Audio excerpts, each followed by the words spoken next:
When you think of the national Chuck E. Cheese chain, you probably think pizza, arcade games, rides and slides, maybe even the mascot mouse. It's all directed primarily at kids. But then there's also alcohol served. And it seems it's the grown-ups playing dirty. A surprising number of adult brawls are springing up everywhere from Wisconsin to Pennsylvania. Why?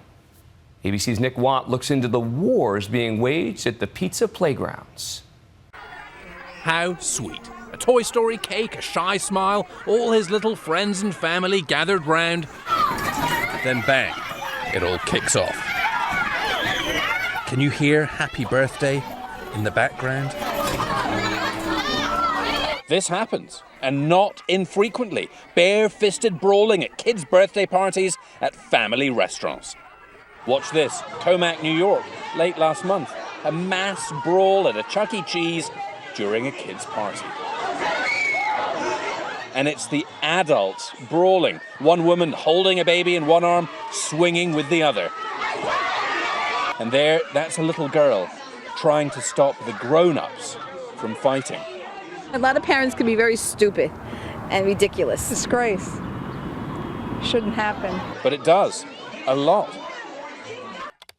Type Chuck E. Cheese into YouTube and you can watch wide-eyed as multiple fights unfold. Cell phone footage of birthday parties gone very sour. I'm in Chuck E. Cheese right now having lunch. Granted, it's a quiet time, but I'm quite enjoying myself. It's quite a nice environment. So, there's nothing wrong with Chuck E. Cheese itself, so what's making these people go nuts? Barbie Clifton, a mother of 5, was attacked at an Ohio Chuck E. Cheese during her daughter's birthday party. And all I really remember is actually hitting the floor and my hair being just ripped and being kicked in the head. The lady was infuriated over my children being on the picture machine so long. In Susquehanna, Pennsylvania, the cops were all too frequent visitors to Chuck E. Cheese. We had about an 18-month period where we were there about 17 times. July 27th at this Chuck E. Cheese in Brookfield, Wisconsin, 2 women were arrested following a mass brawl involving 20 people, sparked, according to the police report, by one child taking too long to choose a toy.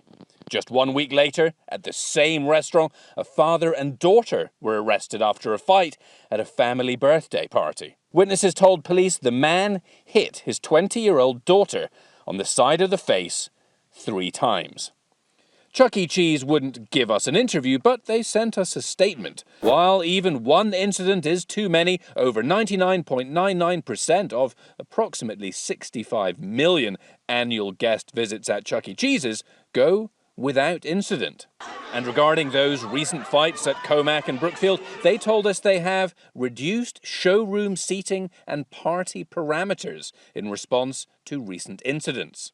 You could prepare staff to see these tensions before they arise between children and step in. We asked 2 psychologists to watch some of these fights on YouTube. Do you find this behavior surprising? Not really.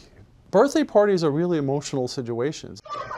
Heightened emotions, happy or sad, can quickly turn to anger, and people bring unseen stresses to the party.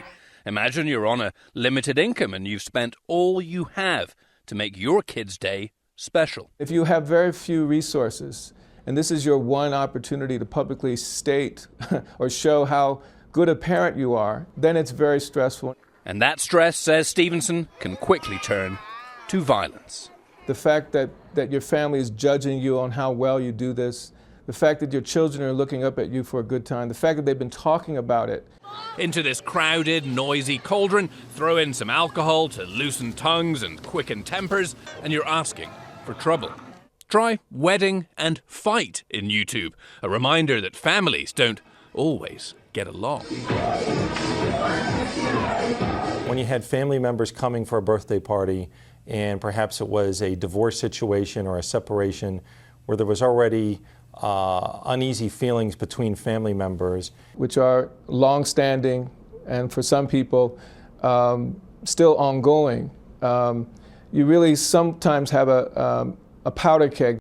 Chuck E. Cheese management realizes this is a problem. They told us they've spent $15 million to date on efforts to stop incidents like these. We are implementing an updated guest code of conduct, as well as rigorous market tests for additional security measures. But they could stop serving alcohol at kids' parties. Here's another Susquehanna melee. Whoever posted this claims one of the combatants was actually pregnant. The more people that you have in a room, that means there are more people to use all of the games and activities. You can have conflicts about, access to play. Remember the movie Mad Max? They fought over limited oil. In Waterworld, they fought over scarce dry land.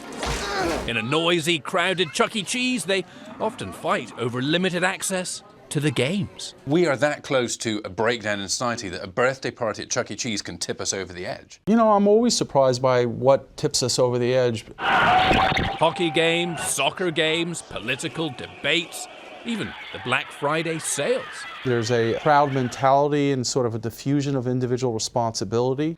In London in 2011, a peaceful demonstration against a police shooting ended in city-wide mayhem that lasted days. The rules humans live by every day were forgotten in an instant. And the way us humans are wired, you know what? This environment, a kid's birthday party, the noise, the crowds, the stress, Chuck E. Cheese has all the makings of a powder keg. And all it takes is one spark to make it explode. I'm Nick Watt for Nightline in Los Angeles.